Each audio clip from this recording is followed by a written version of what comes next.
श्री गुरुपादुकाभ्यां नमः। आदरणीय स्वामी भक्त महादेव दामोदर भट लिखित सोहम साधना पंथराज या ग्रंथाचं क्रमशः वाचन आपण ऐकत आहोत. आज ऐकूया या ग्रंथातील प्रकरण 8 संत वाङ्मयातील सोहम याचा भाग 27. सोहम हीच प्रणवोपासना आहे. तस्य वाचकः प्रणवः. पातंजल योग दर्शनमधील समाधीपदातील 27वं सूत्र याप्रमाणे आहे. त्याचा अर्थ असा की ईश्वराचा वाचक प्रणव म्हणजे ओंकार आहे. श्रीयुत कृ. के. कोल्हटकर आपल्या भारतीय मानसशास्त्र अथवा पातंजल योग दर्शन या ग्रंथात या सूत्राचं विवरण असं करतात. सूत्रार्थ: ईश्वर प्रकर्षत्वानं ज्याच्या योगानं नुयते म्हणजे स्तविला जातो तो प्रणव. ईश्वर ओंकाराच्या योगानं प्रकर्षत्वानं स्तविला जातो म्हणूनच ओंकाराला प्रणव अशी संज्ञा आहे. हा ओंकार म्हणजे प्रणव ईश्वराचा वाचक आहे.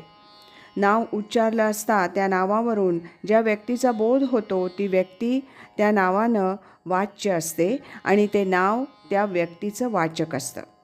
याप्रमाणे ओंकार ईश्वर वाचक असून ईश्वर हा ओंकारानं वाच्य आहे.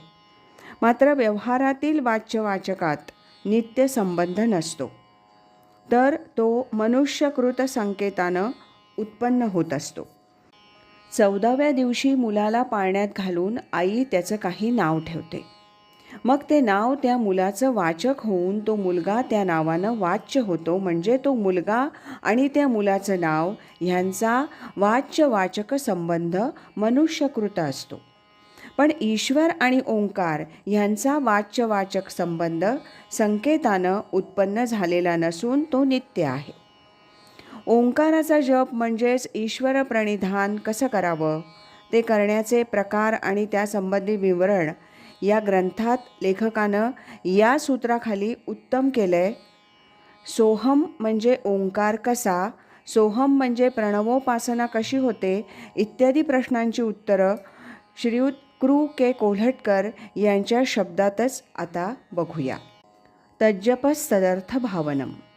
सूत्रार्थ: ईश्वराचा वाचक जो ओंकार त्याचा जप करावा म्हणजे यथावत उच्चार करावा आणि त्या ओंकाराचा अर्थ म्हणजे वाच्य जो ईश्वर तोच माझ्या हृदयात अंतर्यामी रूपानं वास करीत असल्यानं तो आणि मी भिन्न नसून एकरूपच आहो अशी भावना करावी. विवरण: ह्या सूत्रात ईश्वर प्रणिधान कसं करावयाचं तो प्रकार सांगितला आहे. तो प्रकार असा की ईश्वराचा वाचक जो प्रणव त्याचा जप करावा आणि जप करीत असताना त्याचा अर्थ म्हणजे वाच्य जो ईश्वर त्याची भावना करावी. प्रणवाचा जप करावा आणि तदर्थाची भावना करावी एवढाच ईश्वर प्रणिधानातील मुख्य विधी आहे. यातील भावना करावयाची ती एकाच प्रकारची असणार, परंतु जप करण्याचे प्रकार निरनिराळे संभवतात. त्यातील मुख्य प्रकार याप्रमाणे: पहिला, आपल्या अभ्यासाच्या एकांतस्थळी बसून वैखरी वाणीनं प्रणवाचा म्हणजे ओंकाराचा दीर्घ उच्चार करीत जावा. हा उच्चार कानाने ऐकत जावा. म्हणजे वाणीनं दीर्घ उच्चार कानाने तो ऐकण्याच्या रूपानं त्याचंच अनुसंधान आणि मनानं तदर्थ भावना अशा 3 गोष्टी साधतात. ह्याप्रमाणे अभ्यास करीत गेला असता मनाचे संकल्प विकल्प बंद पडून मन वृत्तीशून्य होऊन मूक भावाला प्राप्त होतं आणि वृत्तीशून्य मनात केवळ आत्मस्फुरण उरतं. नंबर 2, प्रत्येक जीवमात्राच्या ठिकाणी श्वसनक्रिया यावत जीव चालू असते. अंडज आणि जरायुज यांच्या ठिकाणी हे श्वसन श्वासप्रश्वास रूपानं स्फुटत्वानं प्रतीत होतं. अभ्यासकानं आसनावर सुस्थित होऊन हे श्वासप्रश्वास कसे अखंडपणे चालू असतात त्याचं सूक्ष्म अवलोकन करावं.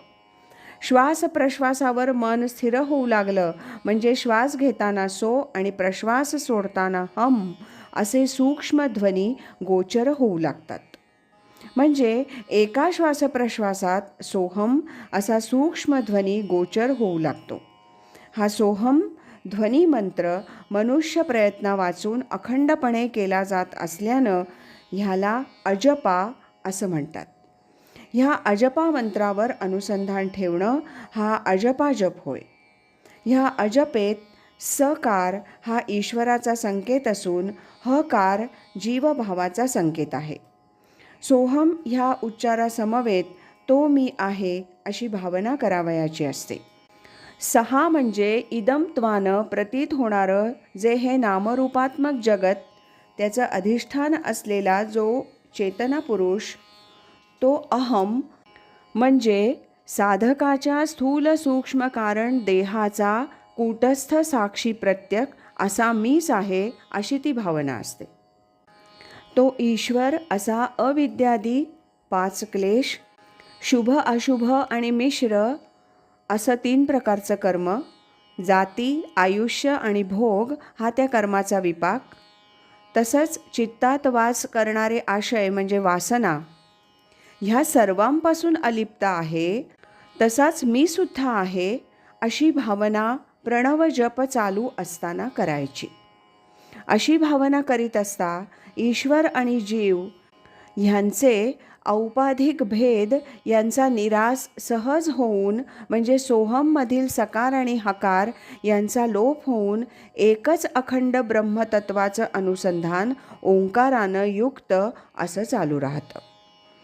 सोहममधून ह्याप्रमाणे सकाराचा म्हणजे मायोपाधीमुळं ईश्वराच्या ठिकाणी प्राप्त झालेले सर्वज्ञत्वादी गुण यांचा लोप झाला आणि हकाराचा म्हणजे अविद्योपाधीमुळं जीवाच्या ठिकाणी आलेले किंचित ज्ञात्वादी गुण ह्यांचा लोप झाला. म्हणजे ओंकार म्हणजे प्रणव तेवढा शेष राहतो. अशा रीतीनं ह्या प्रकारात प्रणवाचा जप आणि प्रणवार्थाची भावना करणं हे ईश्वर प्रणिधान झालं. आणि नंबर 3, एका श्वास प्रश्वासात प्रणवाची नियत संख्या होईल असा जप करीत मनात प्रणवार्थाचं चिंतन करणं हाही आणखी एक प्रकार आहे. अशा रीतीनं ईश्वर प्रणिधान म्हणजे सोहम वा ओंकाराचा जप, प्रणव जप केल्यानं ईश्वर संतुष्ट होऊन तो साधकाच्या बुद्धीत समाधी प्रज्ञा उत्पन्न करतो. आईनं पुढं टाकलेल्या खेळण्यात न रमता मूल जेव्हा केवळ आईचाच ध्यास घेतं, तेव्हा मग आईही कळवळून धावून येते आणि मुलाला कडेवर घेऊन त्याचे कोड पुरवते. तसाच काहीसा ह्या ईश्वर प्रणिधानाचा प्रकार होत असतो.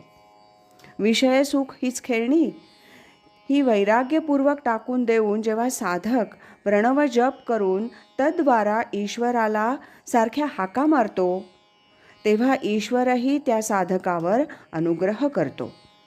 तो त्याला असा बुद्धियोग देतो की त्याच्या बलावर साधक असंप्रज्ञात समाधिसिद्धीद्वारा आत्मसाक्षात्काराला प्राप्त होतो. श्रीमद भगवद्गीतेत ददामी बुद्धियोगम तम येन मामुपयांती ते असं आश्वासन भगवंतानी स्वमुखानं दिलेलंच आहे. आज इथेच थांबूया. यानंतरचा भाग आपण उद्या ऐकूया.